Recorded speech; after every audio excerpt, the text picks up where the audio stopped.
Jacques-Henri Bernardin de Saint-Pierre. Dialogue philosophique. La mort de Socrate.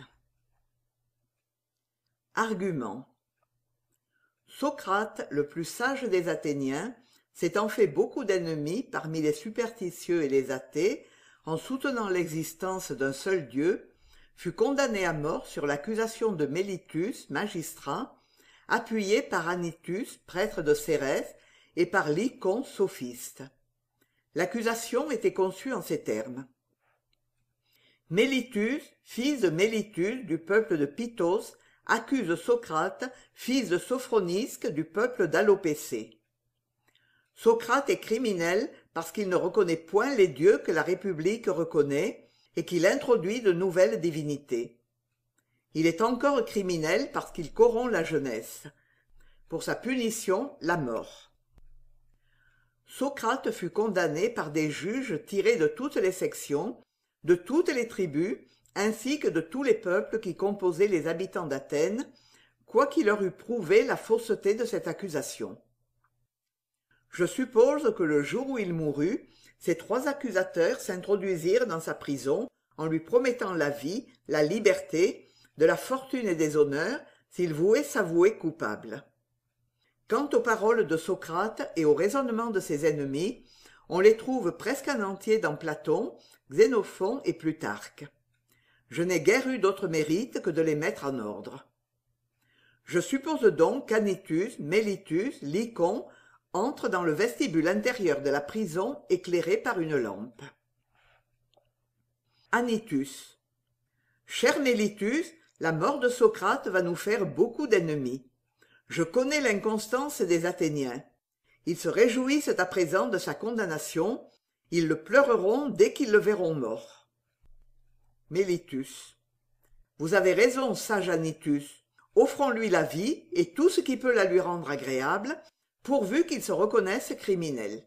Par cet aveu, il perdra son crédit et nous serons tranquilles. Nous n'avons à craindre que son innocence. Lycon. Son innocence, je vous le garantis coupable. J'ai préparé contre lui de nouveaux arguments auxquels je le défie de répondre. Anytus. Holà, quelqu'un! Le geôlier paraît avec un grand trousseau de clefs à sa ceinture. Le geôlier. Que souhaitez-vous, illustre seigneur? Mélitus. Qui es-tu? Le geôlier. Je suis le geôlier, le valet des 11. Mélitus. Mène-nous où est Socrate. Le geôlier d'un ton attendri. Il est au cachot et au fer. Mélitus d'un ton courroucé. Il est où il doit être. Le geôlier. Il n'était pas besoin de tant de précautions, c'est le plus tranquille de mes prisonniers. Mélitus. Tais-toi et obéis. Le geôlier prend la lampe et ouvre la porte d'un souterrain au fond duquel on aperçoit Socrate, les fers aux mains et les jambes engagées dans une grosse pièce de bois. Mélitus au geôlier. Va-t'en. Le geôlier sort. Anytus à Socrate. Dans quel état nous vous trouvons, grand homme? Il y a ici beaucoup de prisonniers, mais nous ne venons voir que vous seul. C'est un sentiment d'humanité qui nous amène. Socrate souriant. C'est l'humanité du Cyclope qui promit à Ulysse de le manger le dernier. Anytus. Socrate, qui aimez à railler jusque dans les fers. Qui peut donc vous rendre si gai au milieu de ces épaisses ténèbres? Socrate. Je n'étais pas privé de lumière. Je viens d'achever un hymne à Apollon et à Diane. Mélitus. Cependant, vous ne reconnaissez pas les dieux de la République. Socrate. Je reconnais pour agents de la divinité tous ceux de la nature. Il n'y en a point qui en soit une image aussi vive que le soleil. Anytus. Hélas, je viens vous apprendre une bien triste nouvelle. Vous savez que le vaisseau que nous envoyons tous les ans à l'île de Délos pour y célébrer par des sacrifices la naissance des enfants de Latone est parti du Pirée depuis 30 jours. Vous savez aussi qu'on ne peut faire mourir personne à Athènes pendant son absence. Socrate. Je sais tout cela. J'aurais trouvé son retour bien long si je n'en eusse employé le temps à faire un hymne au soleil et à la lune. Mais est-ce que ce vaisseau a péri? Mélitus. Non, il vient d'arriver. Socrate. J'avais bien raison de célébrer l'astre des nuits. Il vient me délivrer précisément après un mois révolu de son cours. Oh, l'heureuse nouvelle! Elle confirme le songe que j'ai fait il y a 2 nuits. Une femme d'une beauté excellente m'est apparue et m'a dit ce vers d'Homère. Tu seras dans 3 jours à Phthia la fertile. Lycon. Laissez là vos hymnes et vos rêves, ne songez qu'à la vie qui est une réalité. Anytus. Socrate, votre sort est bien digne de compassion. Vous êtes au moment de perdre ce que vous avez de plus cher, votre femme, vos enfants, l'estime publique. Vous allez mourir haï du peuple, flétri par la religion et les magistrats. Lycon. Et méprisé des savants. Mélitus. Lorsque le soleil sera ce soir à la fin de sa carrière, vous finirez la vôtre. Ouvrez les yeux sur le précipice effroyable où vous allez tomber, il en est encore temps. Obéissez aux lois, reconnaissez qu'elles vous ont justement condamné, nous vous sauverons la vie. Vous connaissez notre crédit sur le peuple et sur vos juges. Vous avez d'ailleurs par la loi le pouvoir de demander la diminution de la peine portée dans l'accusation. Vous n'avez point usé de votre privilège, vous n'avez été jugé que par un seul jugement. Socrate. Les lois m'ont jugé, je leur obéis en mourant. Lycon. Si les moyens proposés par Mélitus ne vous plaisent pas, nous nous chargerons nous-mêmes de votre évasion. Nous avons des amis dans tous les pays où fleurissent les sciences. Nous vous recommanderons à eux. Mais il faut avouer auparavant que vous avez eu tort de ne pas croire à leur système. Socrate. Croyez-vous, Lycon, qu'il y ait hors de l'Attique quelque lieu où l'on ne meurt pas? Quant à vos amis, je ne doute point qu'ils n'aient le pouvoir de faire sortir un de leurs ennemis de prison, et même de la vie. Mais ils n'ont pas celui de l'y retenir longtemps. J'ai ri quelquefois de leur système. Cependant, je ne les ai jamais ni calomniés ni offensés. Mélitus. Songez ce que c'est que d'être condamné à la mort. À la mort? Socrate. La nature m'y avait condamné avant vous.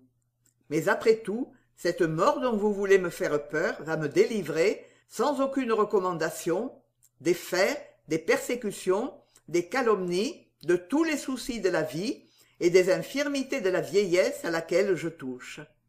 La mort est un bien pour moi. Anytus. Ce n'est pas la mort que vous devez craindre, c'est cette vie sans fin où vous allez entrer, où vous serez à jamais puni dans les enfers par des tourments horribles si vous n'expiez pas vos erreurs et vos crimes par un prompt repentir. Hâtez-vous, la loi vous accorde encore 1 heure. Croyez-en, Socrate, un ministre des dieux qui ne vient ici que pour votre salut éternel. Socrate. Je vous sais bon gré, Anytus, de votre zèle. Après m'avoir livré au bourreau, vous me donnez en proie aux démons. Mais, croyez-moi, qui ne craint que Dieu ne craint point les mauvais génies. Il y a d'autres démons que les méchants et d'autres enfers que leur cœur. Anytus. Impie, il vous sied bien de réclamer un Dieu auquel vous ne croyez pas, et de nier les enfers que tant de témoignages attestent. Voyez ces écritures, écoutez et tremblez. Il déroule un volume qu'il portait sous son manteau. Du temps de Deucalion, fils de Minos, il y avait dans l'Attique... Socrate souriant. Je crois bien qu'il y avait dès ce temps-là des hommes intéressés à faire peur aux autres. Anytus. Comment? Vous ne croyez point à des écritures d'une antiquité si reculée? Sachez qu'il faut être très savant pour pouvoir même y lire. Socrate. Les écritures ne sont point pour moi des témoignages divins. Tout livre est l'art d'un homme. Les lois de Dieu ne sont point écrites sur des parchemins intelligibles aux seuls savants, mais elles sont tracées dans la nature et dans le cœur de tous les hommes. Je n'ai jamais lu dans le mien qu'il y eût des enfers, mais j'y ai éprouvé le sentiment d'une providence très bonne dont les bienfaits remplissent l'univers. Lycon. Où est-elle cette providence? Dans les atomes? Anytus. Lycon, mon cher Lycon, il n'est pas question ici de philosopher. Gardez ces questions pour le portique. Pour vous, Socrate, dites-moi comment vous honorez cette providence. Vous voit-on fréquenter les temples des dieux? Socrate. Je me suis souvent présenté aux jours solennels. J'ai enseigné aux jeunes gens à vivre entre eux comme des frères, adorant tous ensemble le Dieu qui est le Père commun des hommes. J'ai toujours respecté la religion de mon pays. Anytus. Que comptez-vous devenir, impie, qui vous êtes fait une religion à vous-même? Où sont vos autorités? Socrate. Dans la nature. Ma religion se manifeste à tous les hommes.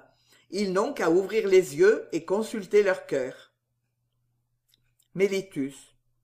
Celle d'Athènes en réunit les habitants. Elle est d'une si haute antiquité qu'elle commence avant ses premiers rois. Socrate. La mienne commence avant le monde et ne finira qu'avec lui. C'est d'elle que sortent toutes les autres religions. Elles ne s'en seraient jamais séparées si des politiques ne les avaient altérées pour leurs propres intérêts. Voyez celle de la Thrace, de la Perse, de l'Égypte. Chaque cité a son Dieu qui met les habitants en guerre. J'adore celui de l'univers qui fait vivre tous les hommes en paix. Anytus.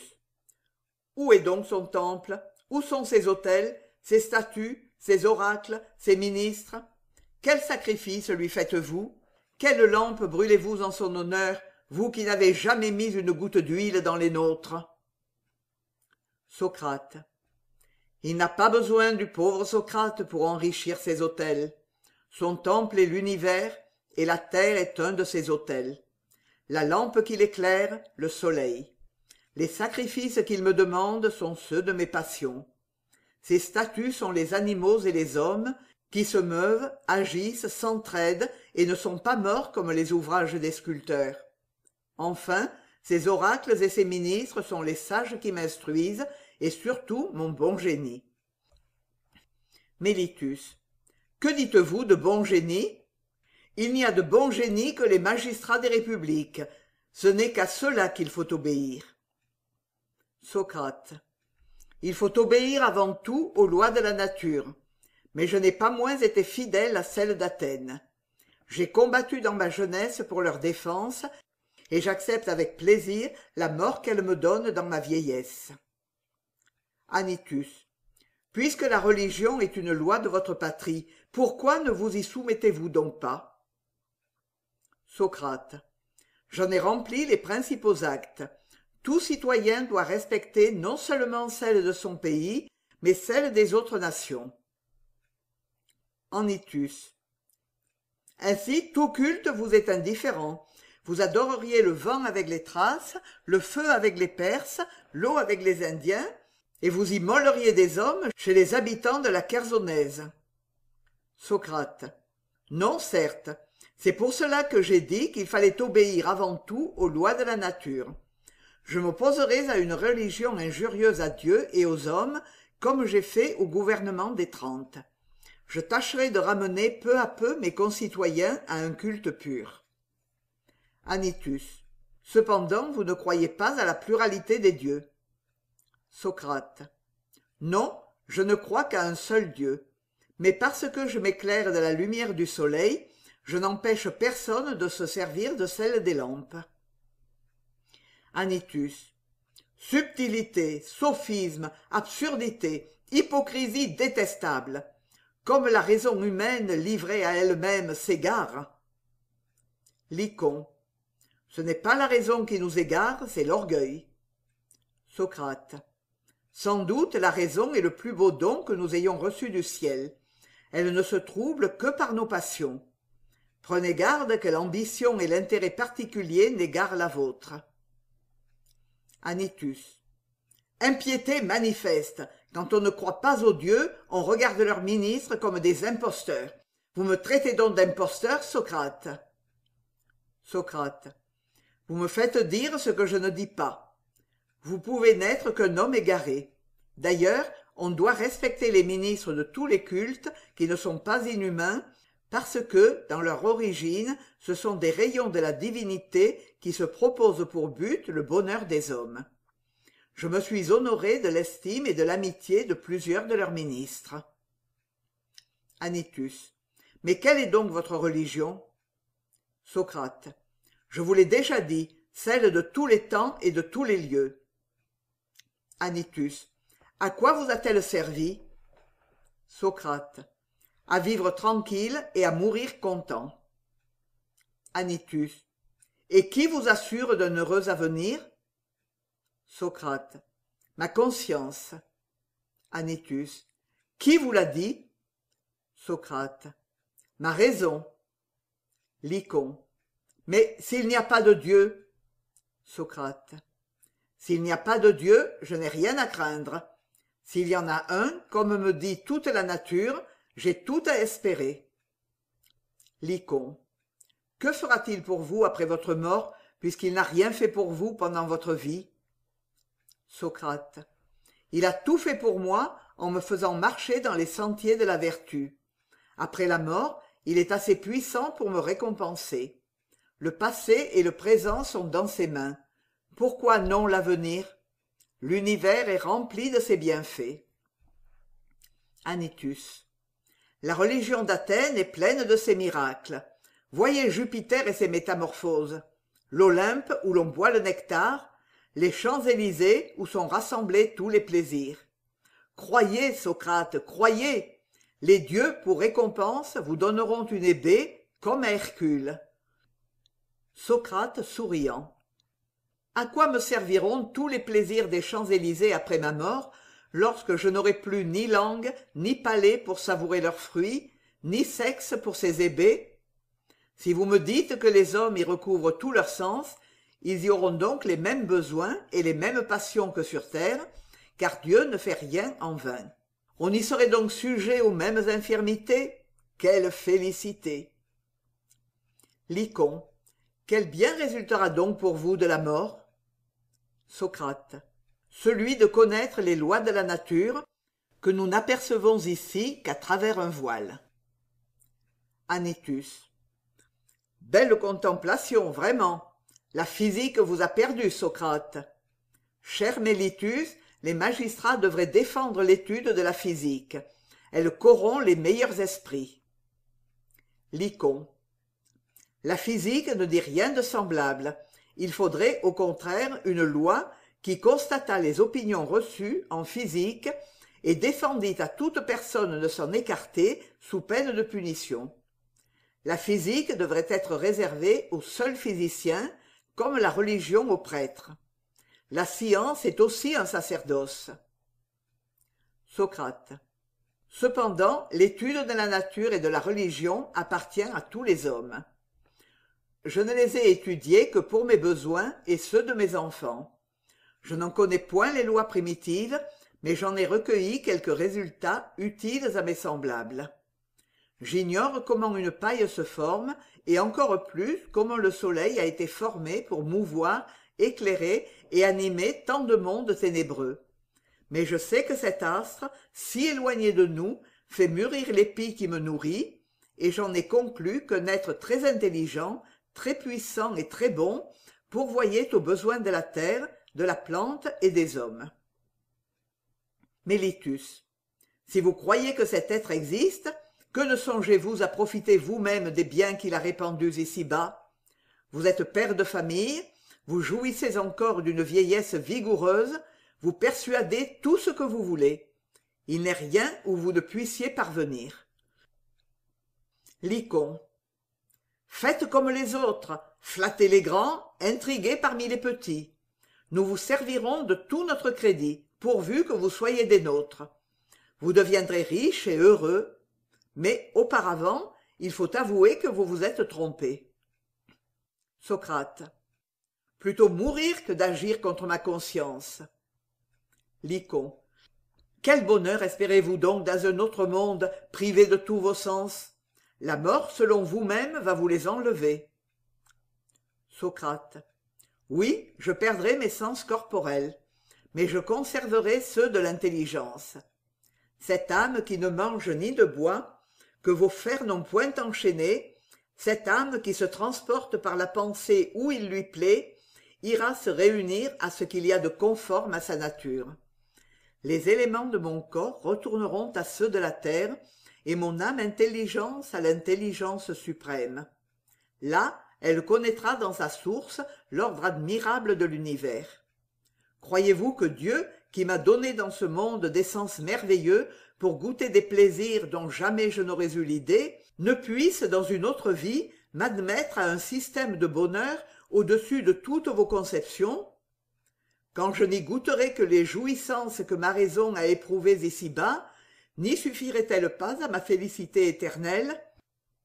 Peut-être que j'y connaîtrai ces astres, dont l'éclat ne semble briller pour nous, au sein des nuits, que pour élever nos pensées vers les cieux. Parmi vous, les uns croient que le soleil n'est qu'une pierre embrasée et à demi fondue, les autres que c'est un homme monté sur un char de feu, qui se promène sans cesse autour de nous, d'Orient en Occident. Peut-être est-ce une habitation céleste, placée au centre de notre univers pour en vivifier les mondes. Peut-être, comme il est pour leurs habitants la source de tout bien pendant leur vie, est-il destiné, après leur mort, pour récompense à ceux qui ont été vertueux, comme un prix au milieu du jeu pour les vainqueurs. Les meilleurs esprits, pour connaître la vérité sur la terre, ne se traînent que sur des lignes et n'en entrevoient que des points. Mon âme, dégagée de son corps, en embrassera des sphères dans les cieux. Je connaîtrai l'auteur de la nature au sein de la lumière qui le voile à nos yeux. Notre âme, ici-bas, quoique troublée et agitée par les passions, est dérivée de la sienne. Comme la flamme nébuleuse et ondoyante d'une lampe agitée par les vents, fut originairement empruntée d'un rayon de soleil. Vous me demandez ce que je ferai dans un autre monde? Dieu, qui a créé sur ce globe de boue tant de créatures ravissantes, mais passagères et fugitives, n'en a-t-il pu former d'autres plus aimables, plus durables et plus heureuses, dans le soleil lui-même, source de tous nos biens? Manque-t-il d'emplois à distribuer dans tant d'astres innombrables qui nous environnent? Peut-être y deviendrai-je un des ministres de sa bonté sur la terre, comme j'ai tâché de l'être pendant ma vie.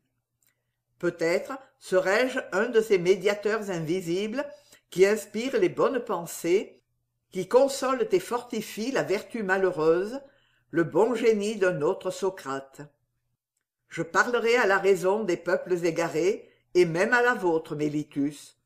Je vous ferai sentir que, s'il faut une grande intelligence pour gouverner la République d'Athènes, il en faut une bien plus étendue pour gouverner le monde. Je vous ferai connaître, Anytus, qu'un dieu ne peut avoir les passions d'un homme. Et à vous, Lycon, que rien n'est plus aimable que la vérité. En vous détachant de vos ambitions, vous connaîtrez qu'il y a dans l'univers une puissance bien supérieure à la vôtre. Sans doute je vous rapprocherai d'elle si je peux ouvrir vos cœurs au repentir. C'est ainsi que mon bon génie m'a préservé souvent moi-même de mes passions.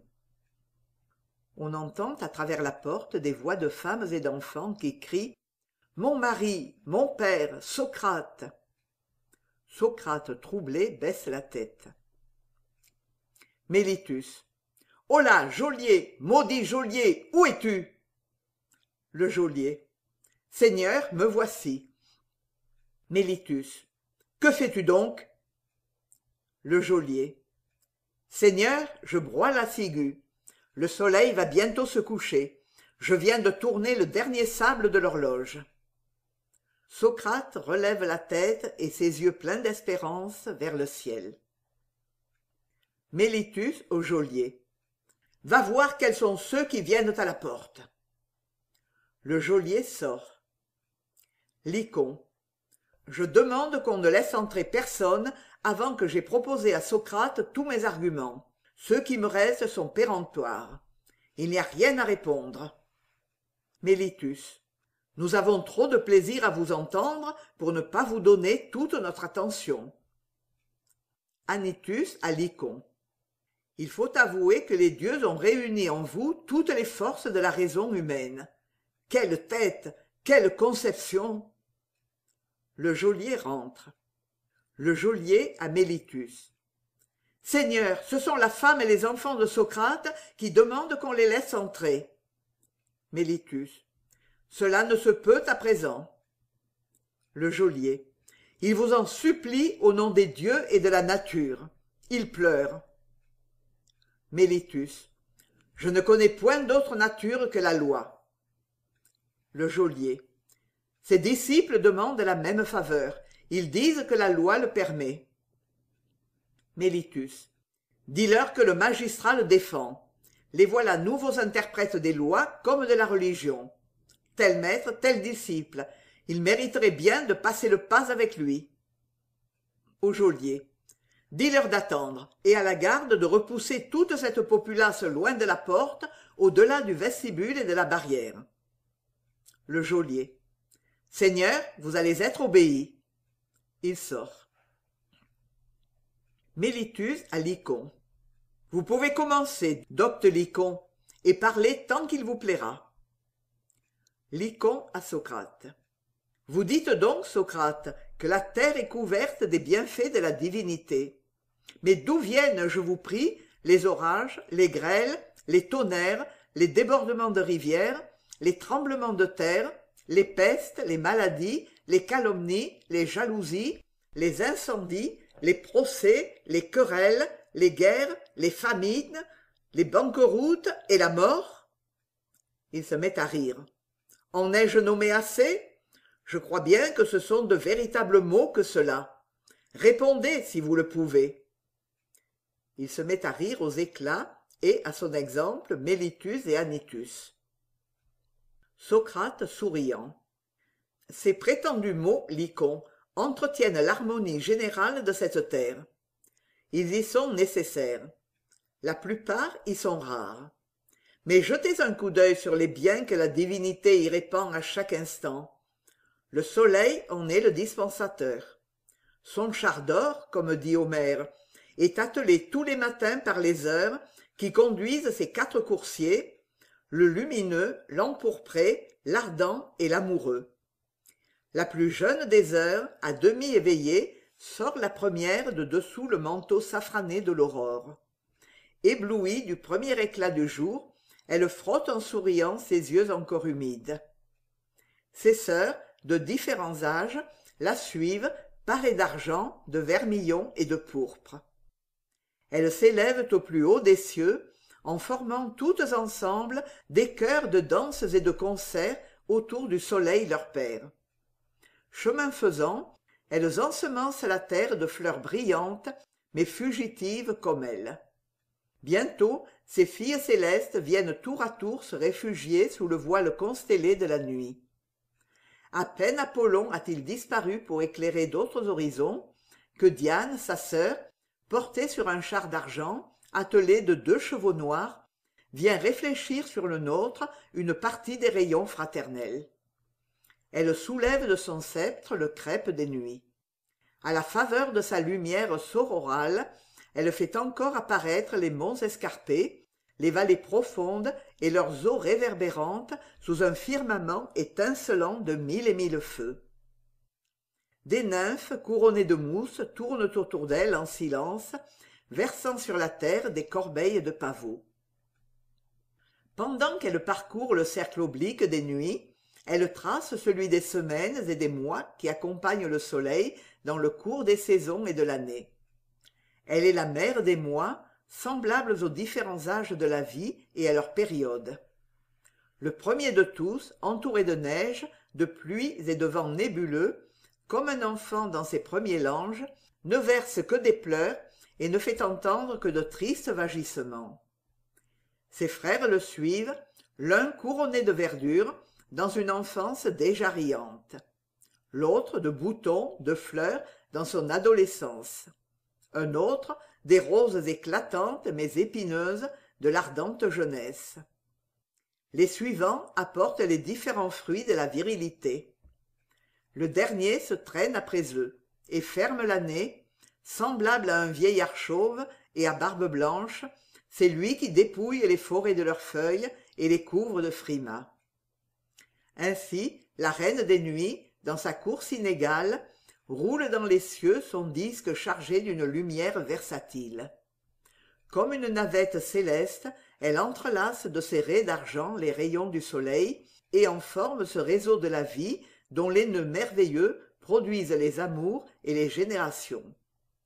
Le soleil en engendre les chaînes éternelles, la lune en fournit les trames passagères dont le temps coupe tour à tour les fils pour en faire renaître de nouveaux. Pour l'astre du jour, il répand sur tous les mondes qui l'environnent d'autres concerts de lumière, de couleurs, de mouvements et de vie, en se conjuguant avec d'autres phébés. Semblable à la divinité, dont il est la plus vive image, il ne se communique à nous que par des bienfaits, et si nous voulons porter nos contemplations jusque dans son sein, il éblouit notre vue, comme celles que nous osons hasarder sur la divinité éblouissent notre entendement. Lycon. C'est là sans doute un fragment de votre hymne à Apollon et à Diane. Je hais toutes ces longueurs qu'on appelle de l'éloquence. C'est un langage indigne d'un philosophe. Pour moi, je n'emploie que celui de la physique.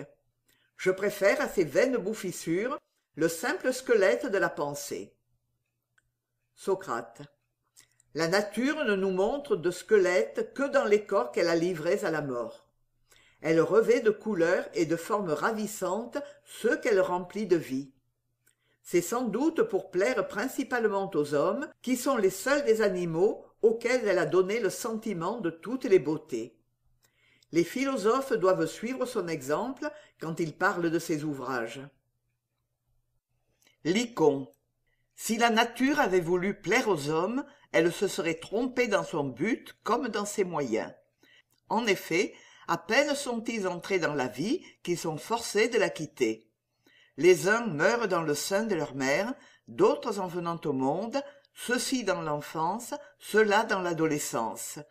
Il en est fort peu qui parviennent à la vieillesse. Et quand ils vivraient tous autant que Nestor, que serait-ce après tout qu'une carrière aussi courte? S'il y avait des dieux dispensateurs de la vie humaine, ils seraient inconséquents. Socrate. Croyez-moi, Lycon, la vie est un bienfait des dieux et la mort en est un aussi. Le monde où la vie nous donne entrée est une fête bien plus magnifique et plus solennelle que celle des Jeux olympiques. Nous y sommes à la fois acteurs, spectateurs et juges. La divinité nous y a introduits tour à tour comme des étrangers qui, au fond, n'y ont aucun droit. Elle permet aux uns d'y rester un jour, à d'autres 2 jours, à d'autres davantage. Devons-nous trouver mauvais qu'elle nous appelle ensuite à d'autres scènes, sans doute pour y jouer d'autres rôles? À quelque âge que nous mourions, nous devons sortir de cette vie comme d'un banquet, en remerciant et bénissant la divinité qui nous y invite gratuitement. Mais, Lycon, il paraît que vous vous y plaisez bien plus que vous ne dites, puisque vous voudriez y rester toujours. Lycon. Moi, m'y plaire, comme un malheureux à la galère où il est enchaîné. Et qui jouit de ce prétendu festin? Il semble que les mets qu'on y sert soient livrés au pillage. Ils sont la proie du plus fort ou du plus rusé. On ne les conserve qu'à force d'artifices, au milieu des procès, des impôts, des guerres et des superstitions, monstres toujours prêts à les enlever, comme des harpies. Enfin, les peuples mêmes ne se procurent le plus simple nécessaire qu'à force de travaux. Ah, s'il y avait des dieux, ils seraient méchants. Socrate. Vous n'avez cherché la providence que dans la société des hommes. Encore, si vous les aviez observés avec quelque attention, vous verriez que le méchant seul y vit dans de continuelles alarmes. Le juste, au contraire, quel que soit son sort, passe sa vie dans un cercle perpétuel de jouissance. Le travail dont vous vous plaignez au sein de vos loisirs en est une source constante pour lui. Il est d'abord le frein le plus assuré de ses passions.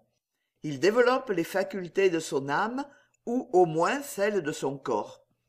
Il les fortifie par de continuels exercices.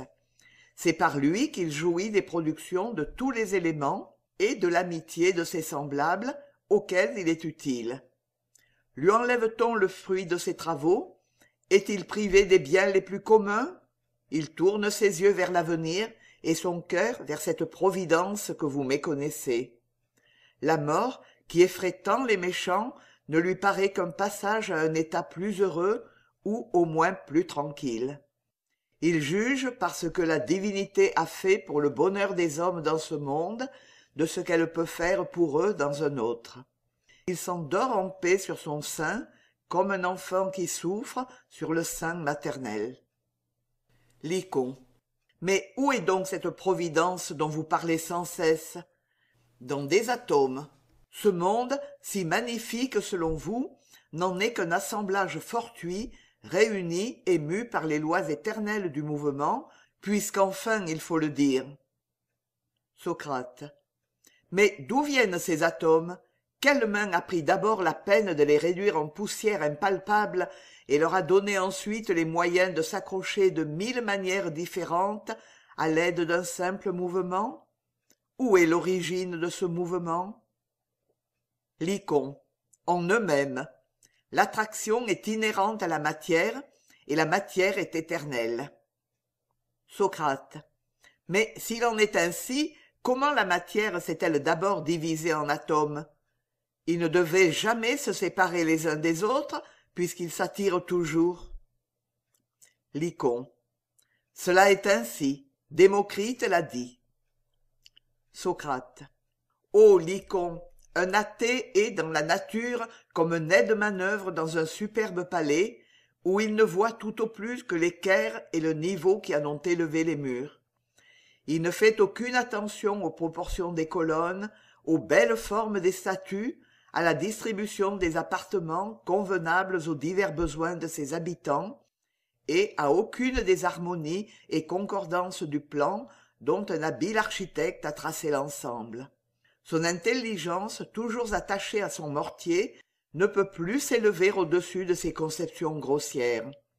Ainsi, le matérialisme abrutit l'esprit et endurcit le cœur.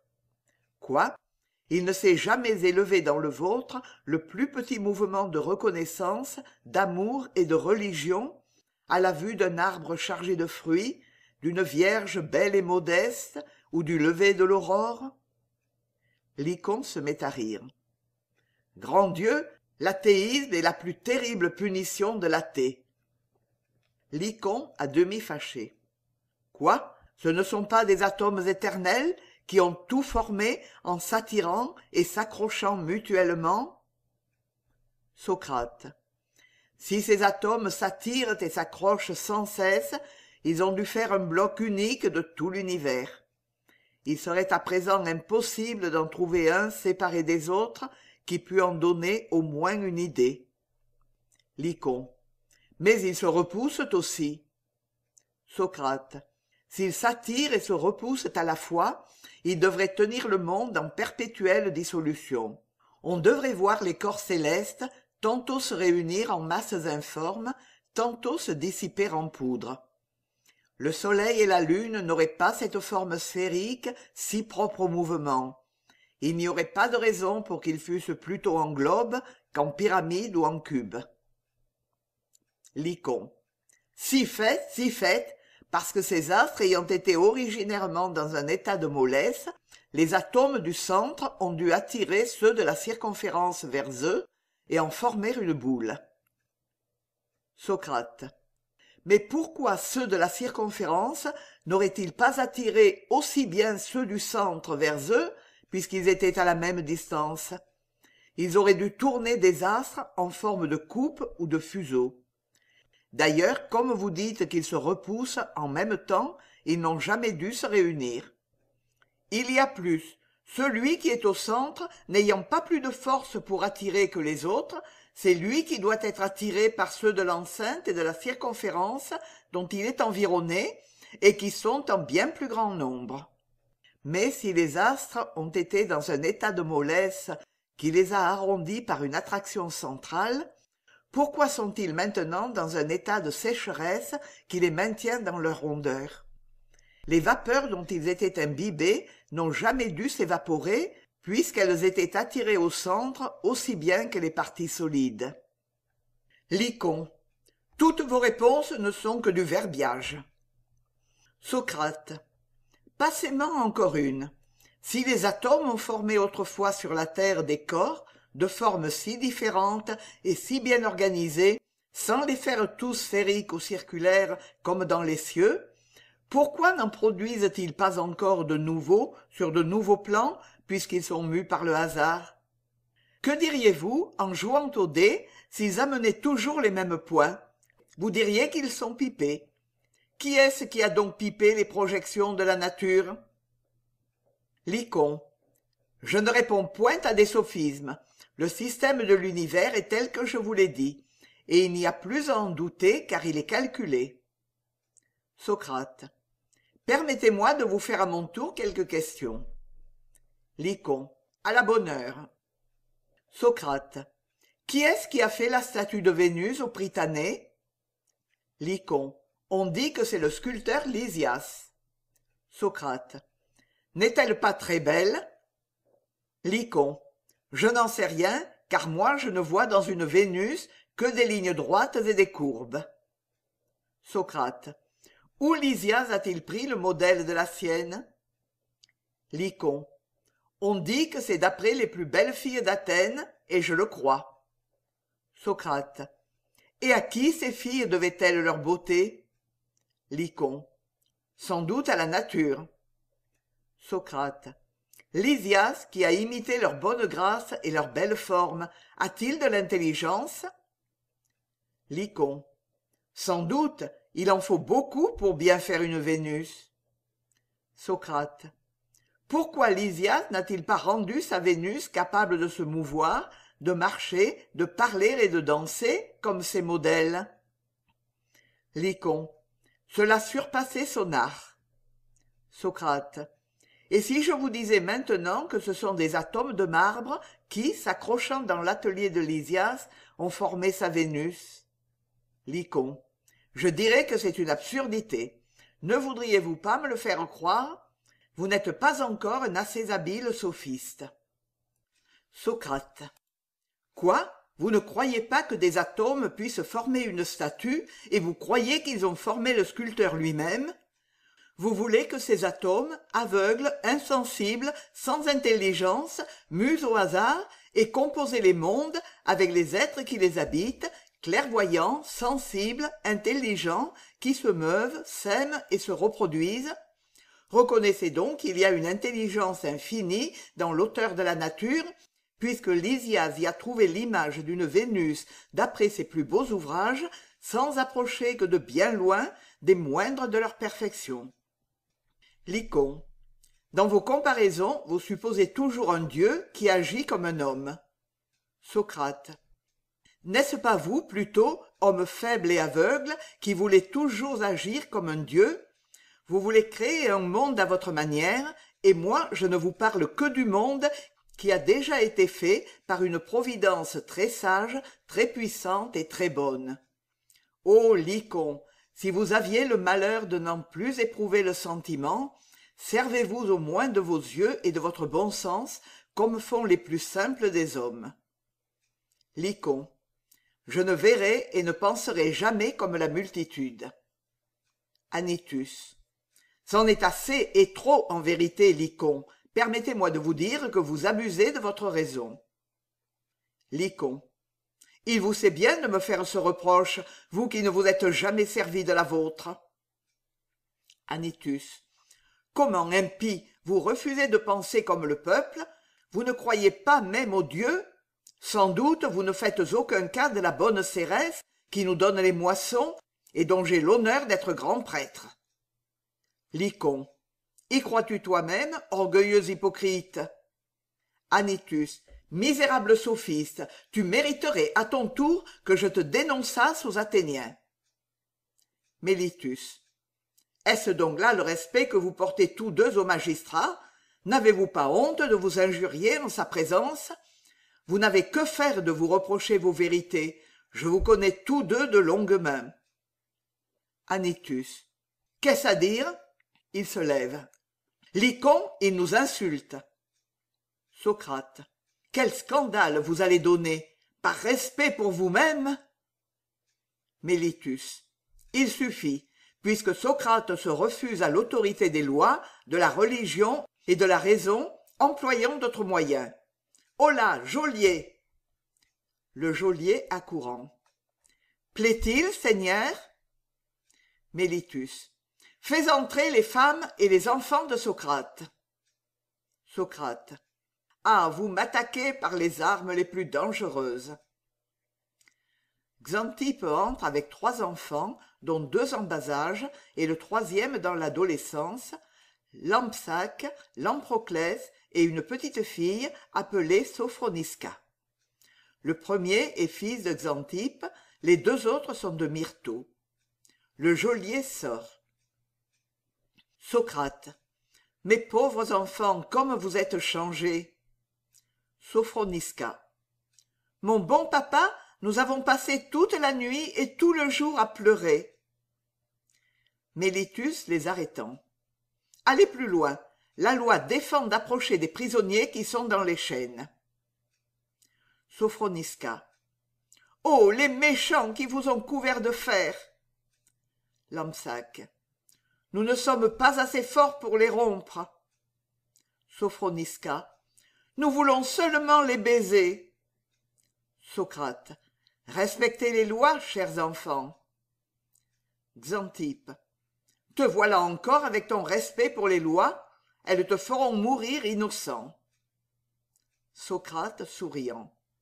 Bonne Xanthippe, voudrais-tu qu'elle me fisse mourir coupable? Où est Myrto? Sophronisca. Ma mère, elle est malade. Xanthippe. Ta douce Myrto, elle est restée à la maison. Elle dit qu'elle a vu mourir son grand-père en prison et qu'elle n'a pas la force de t'y voir mourir aussi. C'est elle qui t'a porté malheur. Tu as eu bien tort de me donner une pareille compagne. N'avais-tu pas assez de moi, donc? Socrate. Ce furent les lois qui, après la bataille de Potidée et la mort de tant de nos citoyens, m'obligèrent, comme les autres pères de famille, d'épouser 2 femmes. Xanthippe. Celle-ci t'a été d'un grand secours. Elle ne prend pas soin même de ses enfants. Il faut que je les traîne partout avec moi. Elle est comme une imbécile. Au moins, à ta place, j'aurais cherché une femme riche, puisque tu en voulais une délicate. Socrate. J'ai consulté non mon goût, mais mon devoir. Elle était petite fille du juste Aristide et fort pauvre. J'ai dû la secourir. Après tout, cher Xanthippe, ne devais-je pas du respect aux lois? Xanthippe. Elles t'ont bien respecté elles-mêmes. Elles te tiennent au cachot, enchaîné comme un criminel, toi qui n'es qu'un trop bon citoyen. Anytus. Ma chère Xanthippe, votre mari n'a point de religion. Il veut faire de nouveaux dieux. Mélitus. Il corrompt les jeunes gens. Il en veut faire de nouveaux citoyens en les ramenant aux anciennes lois de la nature. Lycon. C'est un orgueilleux qui veut endoctriner les doctes. Il croit tout savoir. Xanthippe. Ô mes nobles seigneurs, vous ne le connaissez pas. C'est un homme simple et sans esprit. Vous le croyez un grand génie, c'est un bonhomme. Il parle comme tout le monde, on entend tout ce qu'il dit. Ah, sauvez-lui la vie. Anytus. Nous sommes venus ici uniquement pour cela. Il ne tient qu'à lui de se sauver. Il n'a qu'à se reconnaître coupable. Socrate. Je ne veux pas manquer à la vérité et à la justice à mon égard, plus qu'envers tout autre citoyen. Je reconnais que j'ai bien mérité de la patrie et qu'attendu ma pauvreté, elle doit me nourrir jusqu'à la fin de mes jours, que j'ai employé à l'éclairer et à la servir. Lycon. Quel opiniâtre! Il me met en fureur. Mélitus. Vous allez vous perdre à jamais si vous ne vous repentez dans l'instant. Anytus. Vous allez tomber dans les enfers pour l'éternité. Xanthippe pleurant. Ô mon bon mari, songe que tu vas me laisser veuve, 3 enfants en bas âge, sans fortune et sans protecteur. Socrate. Je te laisse, ainsi qu'à mes enfants, celui qui m'a protégé moi-même. Xanthippe. Malheureux, il t'abandonne puisqu'il te livre à tes ennemis. Socrate. Il me délivre des infirmités de la vieillesse par une mort honorable et douce. Quel secours, Xanthippe, eusses-tu trouvé dans un vieillard de 70 ans? Bientôt, tu aurais été obligé de me protéger moi-même. Devenu caduc, les mains, la tête et les genoux tremblants, il te faudrait me veiller et me soigner comme le plus petit des enfants. L'âge, qui m'affaiblit de jour en jour, fortifie les nôtres. Ils n'ont maintenant ni industrie ni force, mais la nature les a revêtus d'innocence. C'est une égide qui les défend contre les plus barbares.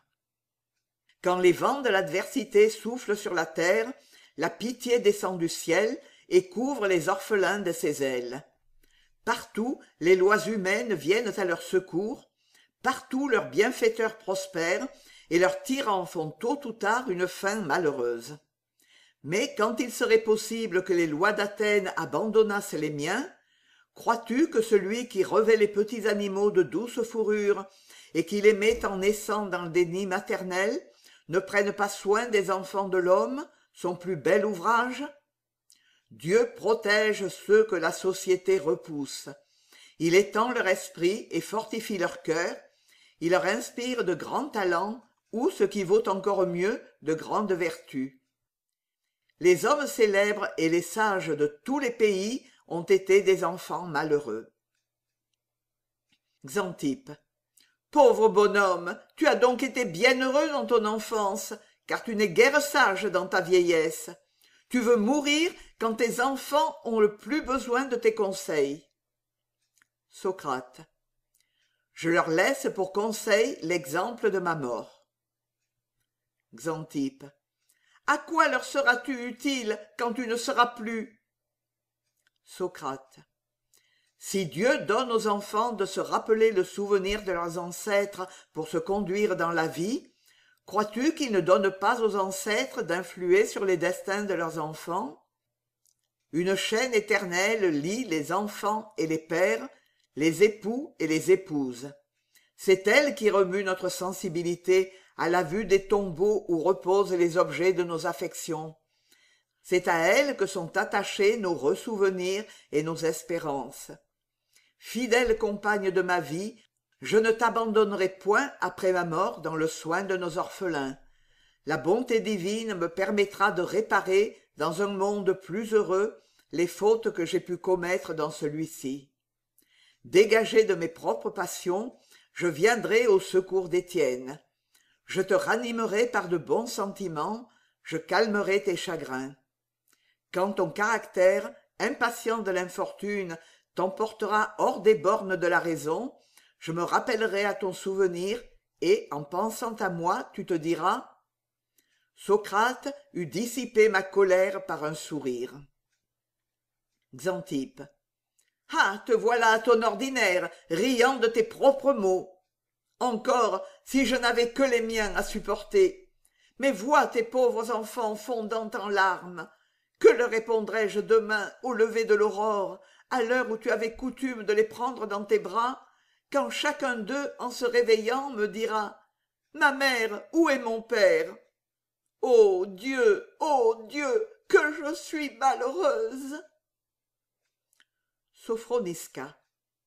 Mon papa, depuis 1 mois, nous vous demandons au Dieu tous les jours, le matin, le soir et encore la nuit.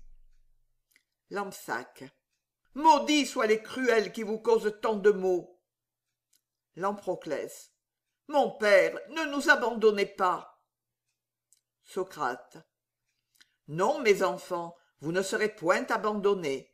Le ciel prendra soin de vous. Ma mort est son dernier bienfait pour moi. Lampsaque, n'en poursuivez jamais la vengeance contre votre patrie. Un peuple n'est point coupable des crimes des factions. Ma mort est glorieuse puisque je meurs pour la justice. Elle ne répandra que trop d'éclat sur ma vie commune et sur la vôtre. Mais fuyez la célébrité, mes enfants. Celui qui a tout créé s'est réservé la gloire pour son partage. Mais il a distribué sur la terre une portion de bonheur à tous les enfants des hommes. Il l'a attaché à leur concorde. Vivez obscurs et unis, et vous vivrez heureux. Vivez entre vous, comme j'ai cherché à faire vivre entre eux mes concitoyens. Dieu a mis l'amitié fraternelle à l'entrée de la vie humaine pour en faire les premiers exercices, comme un péristyle à l'entrée d'un grand cirque. Il a donné aux enfants des ressemblances avec leurs parents, non seulement afin que leurs parents les aimassent, mais afin que les enfants s'aimassent entre eux, en retrouvant les traits et les qualités de leurs pères et de leurs mères dans ceux de leurs frères et de leurs sœurs. L'un de vous a ma mélancolie, l'autre mon humeur railleuse. J'y démêle encore les caractères de vos mères. L'un a la franchise et les affections vives de Xantippe, l'autre le calme de Myrto. Que chacun de vous les retrouve donc dans ses frères et sa sœur. Aimez vos mères comme je les ai aimées. Oh, si mes fers ne me retenaient, avec quel plaisir je vous presserais tous ensemble contre mon sein. Lampsaque. Mon père, je veux mourir avec vous. Lamproclès. Et moi aussi. Sophronisca. Et moi aussi. Socrate. Et toi aussi, ma chère fille. Oh, vivez tous pour vos mères. Sophronisca, se jetant aux pieds de Mélitus. Laissez-moi essuyer avec mon voile les larmes qui coulent sur son visage. Vous lui avez lié les mains. Oh, mon bon papa. Anytus. Eh bien, Socrate, vous pleurez? Vous tenez donc encore au monde? Socrate. Je pleure de joie d'y laisser des enfants dignes de moi. Xantippe. Non, tu ne mourras pas. Au juge. Vous m'arracherez plutôt auparavant la vie et celle de ces innocents. Elle s'écrie. Citoyens, les lois sont violées. Au secours, au secours. Les enfants crient. Au secours. On entend des murmures du peuple qui frappe à la porte de la prison. Anytus. Ils vont ameuter le peuple. Mélitus, faites enfermer cette folle avec ses enfants jusqu'après la mort de Socrate. Mélitus. Il faut un décret pour priver un citoyen de sa liberté. Lycon. Une femme et des enfants ne sont pas des citoyens. Anytus. Si on ne les renferme tout à l'heure, ils vont exciter une sédition par leurs cris. Le salut du peuple est la loi suprême. Le geôlier à Mélitus. Seigneur, le désordre augmente, le peuple a forcé la barrière, les gardes mêmes semblent se ranger de son parti. Mélitus se lève. Allons, Anytus, vous avez raison, le salut du peuple est la loi suprême. Au geôlier. Enferme la famille de ce sophiste. Socrate. Oh, comme la vérité se change en erreur dans la bouche des méchants. Oui, le salut du peuple est la loi suprême. Mais la justice, même envers les femmes et les enfants, est le salut du peuple. Le geôlier à Xantippe d'un air triste. Allons, Xantippe. Xantippe. Non, je ne sortirai pas. Les enfants. Nous ne sortirons pas. Ils font résistance. Mélitus. Que chacun de nous amène un des enfants, la mère sera bien forcée de les suivre. Anytus, Lycon, le geôlier, Mélitus poussent tous ensemble la famille de Socrate vers un autre souterrain. Xantippe marche après eux. Pauvres enfants, vous n'avez plus de père. Les enfants. Ô mon père! Socrate. Mais bien-aimé, je vous laisse le mien. Mélitus au geôlier. En rentrant, tu ôteras les fers de Socrate, tu ouvriras à ses amis, et tu lui présenteras la ciguë au moment très précis prescrit par la loi où le soleil se couche. Le geôlier. Oui, Seigneur. Socrate. Je me sens troublé. Ô Dieu, ma force unique, prenez soin de mes enfants. Il reste dans le silence, les yeux levés au ciel. On entend les voix de Xanthippe et de ses enfants qui crient « Mon époux, mon père !» Ces voix vont en diminuant à mesure qu'ils descendent dans le souterrain. L'écho des voûtes les répète à plusieurs reprises. Socrate frémit. Le geôlier accourt. Ils ont voulu eux-mêmes les renfermer. Soyez sûr, Socrate, que j'en aurai grand soin. Socrate au geôlier qui se jette à ses pieds. Que faites-vous? Le geôlier. Je me hâte d'ôter vos fers pour ouvrir la porte à vos amis. Socrate. Commencez par mes amis. Je souffre plus de leur absence que du poids de mes fers. Le geôlier court leur ouvrir la porte. Ils entrent d'un air triste. Il revient ensuite auprès de Socrate et commence par lui ôter ses menottes. Les amis de Socrate se rangent autour de son lit. Ce sont Criton, l'orateur Lysias, Platon, Antisthène, Aristippe, Phédon, Échine, Xénocrate, Chéréphon, Apollodore. Socrate, ayant la main droite libre, la leur tend tour à tour d'un air riant. Pendant ce temps, le geôlier débarrasse ses jambes de leurs entraves. Socrate. Bonjour, Criton, mon père nourricier. Je vous salue, orateur Lysias. Et vous aussi, éloquent Platon. Infatigable Antisthène. Cher Échine. Modeste Xénocrate. Vertueux Chéréphon. Bon Apollodore, et vous aussi, joyeux Aristippe. Je vous salue tous, mes chers amis. Asseyez-vous.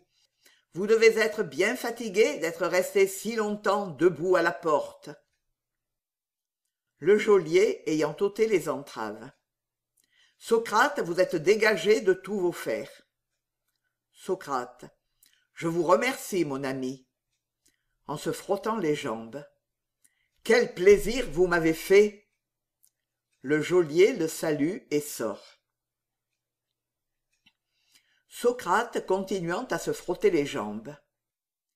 Ésope dit que Jupiter voulut un jour mêler ensemble la volupté et la douleur, et que n'ayant pu en venir à bout, il ordonna qu'elles se suivraient mutuellement.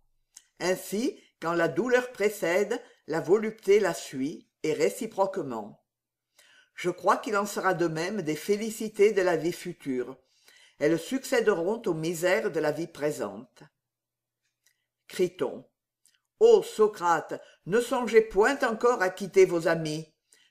Tout est prêt pour votre liberté. Nous avons gagné le geôlier. Il va vous faire sortir de la prison par un long souterrain.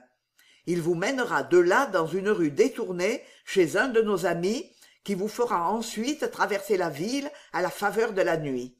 Allons, levez-vous, il n'y a pas un moment à perdre. Socrate riant. Où me mènera-t-on ensuite? Criton. En Thessalie, où je vous ai préparé une retraite. Apollodore y conduira vos femmes et vos enfants. Ô Socrate, vous vivrez encore pour notre bonheur. Socrate riant. Criton, croyez-vous que la mort ne puisse franchir les hautes montagnes de la Thessalie? Mais quand j'y devrais vivre autant que Nestor, je n'ai garde de recourir à ce moyen. Les lois me le défendent. Criton. Ce ne sont pas les lois, ce sont des juges iniques qui vous ont condamné. Socrate. Ce sont les lois qui ont nommé les juges qui m'ont condamné à la mort. Je dois la subir. La République est sous la tutelle des lois. Si je les violais, je serais criminel. Criton. Ô Socrate, rendez-vous à nos vœux. Amis, joignez-vous à moi pour sauver Socrate de lui-même. Socrate d'un air sévère. Ô mes amis, au nom du ciel, je vous ai déjà prié de ne plus me parler de mon déshonneur. Aristippe. Acceptez, Socrate, ces 200 écus pour servir à votre fuite ou à vos derniers besoins. Socrate. Et d'où vous vient cet argent, Aristippe? Aristippe. De la même source que votre pauvreté. C'est le fruit de vos leçons que je transmets à mes disciples. J'emploie la même méthode qui les porte à la volupté des sens que vous pour disposer à celle de l'âme. Je n'exclus ni l'une ni l'autre, mais je préfère la première. Socrate. Votre école sera nombreuse, mais, mon pauvre ami, gardez vos écus. C'est vous qui en avez besoin. Lysias. Ô Socrate, si vous aviez voulu vous servir de mon discours à la tribune, vous ne seriez pas ici. J'aurais confondu tous vos ennemis. Socrate. Votre discours était très bien fait. Je l'ai lu avec plaisir, mais parce qu'il était écrit plutôt selon les règles de la rhétorique et l'esprit du monde que d'après les sentiments d'un philosophe, il ne me convenait pas. Je n'en suis pas moins redevable à votre amitié. Lysias. Mais comment, s'il était bien fait, ne vous convenait-il pas? Socrate. Comme on peut faire un très bel habit et de très beaux souliers qui ne m'iraient pas bien. Platon. Et moi aussi, Socrate, j'ai voulu vous défendre devant le peuple.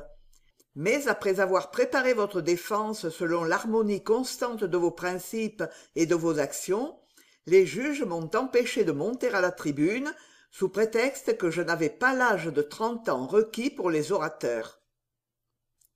Socrate.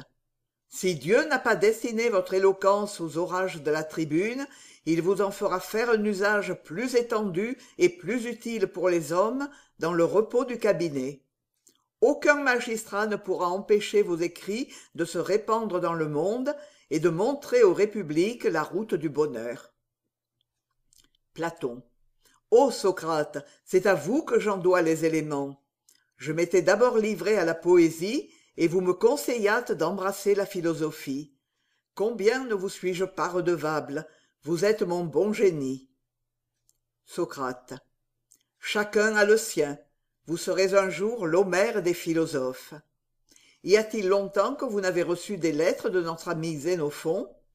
Quel charme dans son style! Le miel d'une abeille attique n'est pas plus doux. Platon. Il m'a écrit il y a 1 mois des environs de Babylone. Il me mande que tout est perdu, excepté sa confiance dans les dieux. L'armée du jeune Cyrus, à la solde duquel il s'était mis avec 10 000 Grecs, a été entièrement détruite par celle d'Artaxerxès, son frère aîné. Cyrus lui-même est tué. Les Grecs seuls ont échappé au carnage, mais ils sont poursuivis par l'armée entière des Perses qui brûlent autour d'eux les villages et les moissons. Xénophon commande la retraite de ses compatriotes. C'est là qu'il aura l'occasion de mettre en pratique vos sublimes leçons. Il me prie instamment de lui donner de vos nouvelles dans le plus grand détail pour fortifier son courage. Hélas, il ignore que nous éprouvons des malheurs plus grands que les siens. Qu'est-ce que la perte d'un prince auprès de celle d'un sage? Socrate soupirant. Pourquoi ce jeune ami de la philosophie a-t-il pris parti dans les querelles des rois, et surtout dans celles des rois frères? Peut-être est-ce que, né chez les Athéniens, il a préféré le gouvernement monarchique à leurs dissensions. Peut-être aimez-vous mieux, Platon, le gouvernement républicain. Mais je vous exhorte à ne jamais vous diviser pour des opinions politiques. Pourvu que les peuples soient heureux, qu'importe après tout qu'ils soient gouvernés par les lois d'une monarchie ou d'une république. Antisthène. Pour moi, Socrate, je n'aime ni l'un ni l'autre gouvernement. Je tâche, à votre exemple, de leur échapper, me privant de tout pour me rendre indépendant de tout. Socrate. Cependant, je ne manque de rien et ma vie n'a rien d'extraordinaire. Pourquoi, par exemple, infatigable Antisthène, faites-vous tous les jours 5000 du Pirée à Athènes et 5000 d'Athènes au Pirée? Antisthène. Pour le plaisir de vous entendre, Socrate, je resterais jour et nuit couché à la porte de votre prison, si je n'avais aussi mes disciples au Pirée, auxquels je porte tous les jours de vos nouvelles. Socrate. Je suis bien sensible à ces témoignages d'attachement, mais... Antisthène. Socrate, je vous dois les biens de l'âme qui font mépriser toutes les jouissances du corps et cependant le fortifient. Je vous réponds que j'ai des disciples plus robustes que ceux d'Aristippe qui prétend les conduire d'après vos principes. Aristippe. Sans doute, je dois aussi à Socrate de ne pas mépriser les jouissances des sens. Ne l'avons-nous pas vu souvent dans nos festins? N'est-il pas tout simplement mais proprement vêtu? Après tout, j'ai plus de disciples que vous. Socrate riant. Il me semble que votre philosophie est comme vos manteaux. Celui d'Antisthène est trop court et percé de trous, et celui d'Aristippe est brodé et trop long. Amis, souvenez-vous de l'oracle de Delphes. Rien de trop, ni de trop peu. Bannissons toute espèce de vanité. Phédon. Pour moi, Socrate, je vous dois plus que la liberté et les richesses. Je vous dois la pureté de l'âme et du corps. J'ai été bien malheureux dans mon enfance. Maintenant, j'ai beaucoup de disciples auxquels je répète vos principales maximes. Abstenez-vous et supportez. Socrate. Le temps les multipliera, infortuné Phédon. Ô mes amis, n'ai-je pas bien sujet de remercier Dieu de ma mission sur la terre? Il m'a planté dans Athènes comme un arbre des forêts au milieu d'une place publique pour fournir de l'ombre à ses citoyens. J'ai poussé des branches vigoureuses à l'Orient, au Midi, au couchant, au Nord. Chacun de vous, ensuite, a greffé ses divers talents sur ma force. Mon tronc ne vous a fourni que la première sève, et vous l'avez couvert de fleurs et de fruits de différentes odeurs et saveurs. Des écoles nombreuses de sages sortiront un jour de mes principes. Amis, vous ne me devez rien. Je n'ai jamais rien écrit. Je suis la sage-femme des esprits, je ne suis venue que pour les faire accoucher. Chéréphon. Que dites-vous, Socrate, vous que l'oracle a déclaré le plus sage des hommes? Ce fut moi qui l'apportai de Delphes à Athènes. Je passai ma vie au théâtre, agitant, comme la plupart des Athéniens oisifs, la question: quel était le plus grand poète, du vieux Sophocle ou du jeune Euripide? Je tenais pour le premier et mon frère Xénocrate pour le second. Cette division d'opinion ne tarda pas à nous brouiller, à tel point que je résolus d'aller à Delphes et de la faire décider par l'oracle. Pour donner plus de poids à ma demande, je me fis nommer député par mon parti, qui était plus nombreux que l'autre. Quand je proposai à l'oracle cette question, voici la réponse qui sortit du trépied sacré. Ô frivoles Athéniens, pourquoi demandez-vous sans cesse quel est le plus grand poète de Sophocle ou d'Euripide? C'est sans doute le disciple de Socrate, parce que Socrate lui-même est le plus sage des hommes. Socrate. Sans doute, Chéréphon, l'oracle ne prononça ainsi que parce que je sais que je ne sais rien. Ce n'était pas la peine de faire un si grand voyage. Chéréphon. Et quand je ne lui devrais que de m'être lié d'amitié avec Euripide. Socrate. Et où est-il maintenant? Que fait-il? Chéréphon. Il est à Mégare, où il s'est enfui au moment d'être arrêté par rapport à vous. J'ai été le voir il y a 1 mois, il s'occupe de faire une tragédie dont le sujet est Palamède condamné à mort par la calomnie d'Ulysse. C'est Homère qui l'a fourni. Ce fut en effet de la vengeance d'Ulysse qui contrefaisait le fou pour ne pas aller au siège de Troie. Il labourait le sable sur le bord de la mer. Palamède se douta que sa folie n'était qu'une ruse, et pour s'en convaincre, il met l'enfant Télémaque, encore au maillot, au devant de la charrue de son père, qui la détourna. Ulysse, découvert par sa prudence, ne put s'exempter d'aller à Troie. Mais pour s'en venger, il fit enfouir de l'argent dans la tente de Palamède, et l'ayant fait accuser de l'avoir reçu des Troyens pour trahir les Grecs, il le fit lapider par ses propres soldats. Socrate. Je m'en souviens très bien, Chéréphon.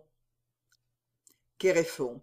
Euripide a traité ce sujet avec tout le talent que vous lui connaissez et que vous avez pris vous-même le soin de former.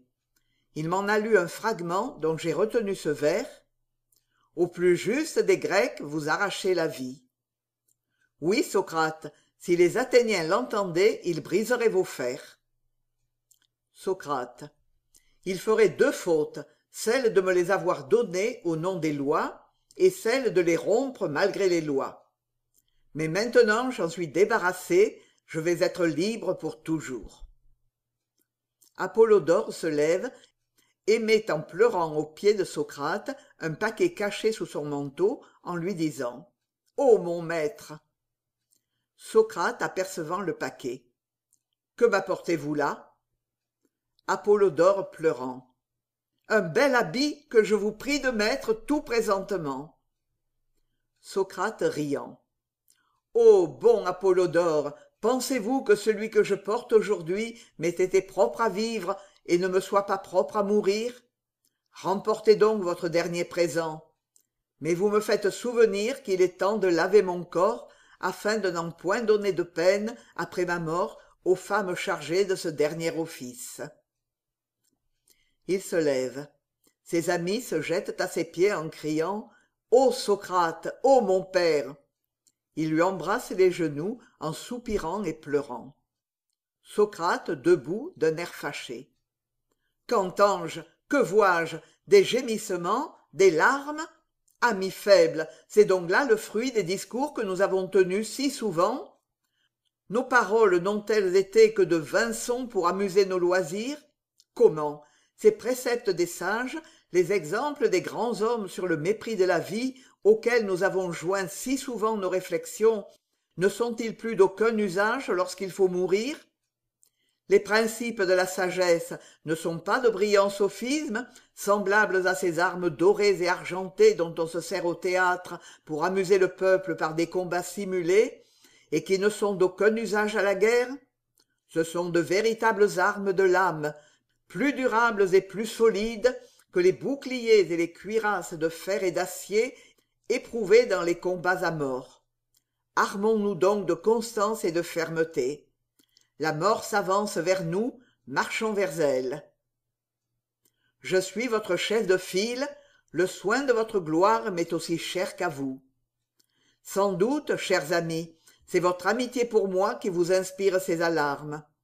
Vous me croyez malheureux parce que je vais mourir? Vous connaissez les biens de la vie, et vous savez qu'ils sont surpassés, surtout à mon âge, par de plus grands maux. Mais vous ignorez ce qui est au-delà du trépas. Rappelez-vous au moins nos discours sur l'immortalité de l'âme, nos pressentiments tant de fois vérifiés, ainsi que nos songes prophétiques. Joignez-y les exemples de ces grands hommes qui nous ont précédés dans les sentiers de la vertu. Quand ces ressouvenirs ne seraient que comme ces tableaux du printemps et de l'été que nous suspendons à nos murailles pour nous en rappeler les fleurs et les fruits pendant l'hiver, si cependant on présentait ces tableaux à quelques peuples des contrées boréales et qu'on y joignit quelques-uns des fruits dont ils n'offrent que les images et que l'Attique produit en abondance, ne croyez-vous pas qu'ils seraient tentés d'abandonner leur pays stérile pour venir goûter les jouissances d'une autre? Mais si on ajoutait à ces dons quelques amphores de nos bons vins, dont ils se sentissent tout réchauffés au milieu de leur glace, ne doutez pas que plusieurs d'entre eux ne s'abandonnassent au courant de leur fleuve pour aborder sur nos rivages. Pour moi, placé dès l'enfance dans les âpres montagnes de la vie, Dieu m'a fait la grâce de savourer les fruits des contrées célestes et m'y a fortifié du vin de la vertu. J'ai donc dirigé ma navigation vers les régions qui les produisent. Maintenant que ma voile et ma rame sont usées, que ma nacelle coule, irai-je me remettre en mer et m'exposer à de nouveaux orages? Je touche au port. Je n'ai plus à craindre ni les vents tempétueux, ni les écueils où la sagesse même peut échouer, ni les vers de la calomnie et de la superstition qui rongent dans l'obscurité les plus fortes carènes. Calme, paix, repos, innocence, justice, vérité, protection divine, j'ai tout à espérer. Félicitez-moi donc de mourir. Pour celui qui cherche la sagesse, la vie est un bienfait du ciel, mais la mort en est encore un plus grand. Laissez-moi donc purifier par un bain ce corps fatigué du voyage. Socrate sort et se retire derrière un escalier dans le fond du cachot. Ses amis se remettent à leur place. Ils restent quelque temps dans le silence. Ils conversent ensuite à voix basse. Antisthène. Quelle force de caractère! Platon. Quelle sublimité de sentiment! Criton. Quelle tranquillité d'âme! Quelle obligation ne lui avons-nous pas! Il nous a appris à vivre, il nous apprend encore à mourir. Lysias. Je lui dois de plus les premiers principes de l'art oratoire et surtout ceux de son invincible logique. Il a l'art inimitable de vous ramener à son sentiment de question en question. Quelque long que soit son discours, il en tient toujours les deux extrémités dans sa main. Il sait les parsemer de tant d'images intéressantes qu'on ne se lasse point de l'entendre. Et quand il a fini, son antagoniste se trouve, si j'ose dire, enchaîné par un collier de perles que Socrate lui a passé autour de l'entendement. Cependant, avec tant de supériorité, il ne sait pas comment il faut parler à un peuple furieux et à des juges corrompus. Nous en avons vu l'expérience dans l'affaire des capitaines condamnés à mort. Il s'y montra avec bien du courage. Il voulut même enlever de vive force Théramène à ses bourreaux, mais le peuple, comme une bête féroce à laquelle on veut enlever sa proie, fut au moment de faire sa victime de Socrate même. Ce n'est pas ainsi qu'on ramène un peuple égaré et fanatisé de politique ou de religion. Platon. Comment eussiez-vous parlé en pareille circonstance? Lysias. Comme dans celle de Socrate. Je commençai par convenir que Socrate avait donné lieu à l'accusation par ses anciennes liaisons avec Alcibiade et Critias. Je le justifiais ensuite par ses autres sociétés et par ceux de ses disciples qu'il avait ramenés du vice à la vertu. J'avais des témoins qui attestaient son respect pour Minerve, patronne d'Athènes, son bon génie qui le guidait en toutes choses, et enfin l'oracle de Delphes qu'il avait déclaré le plus sage des hommes. Je n'aurais pas manqué d'autres témoins pour diriger les crimes dont il était accusé, et même des crimes encore plus grands contre Anytus, Lycon et Mélitus. Je les accablais des sarcasmes les plus amers et des ridicules les plus plaisants. Enfin, je finissais par demander justice au peuple, et je tournais contre eux-mêmes la fureur dont ils l'avaient agité. Mais Socrate ne le voulut pas. Il me dit que ce discours était fait suivant l'esprit d'Athènes. Je vous le lirai un jour, Platon, vous en jugerez. Platon. Je l'entendrai avec un grand intérêt. Mes principes maintenant ne diffèrent plus des vôtres. Je tiens qu'il faut tout faire pour le peuple, et rien par le peuple, il n'est propre qu'à renverser. Autrefois, je ne pensais pas ainsi. J'ai remercié souvent la divinité de m'avoir fait homme et non animal, grec et non barbare, de m'avoir introduit dans la vie dans le siècle de Socrate et non dans un autre.